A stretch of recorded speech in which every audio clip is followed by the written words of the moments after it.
caleg itu ada saksi di TPS.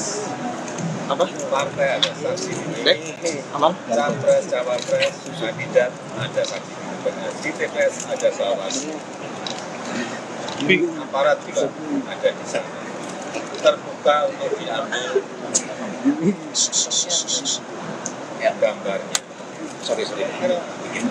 Pengawasan yang lapis-lapis seperti itu hilangkan adanya kecurangan. Tapi kalau memang ada mekanisme untuk Bawaslu, mekanisme nanti persidangan di MK sudah diatur semuanya kemudian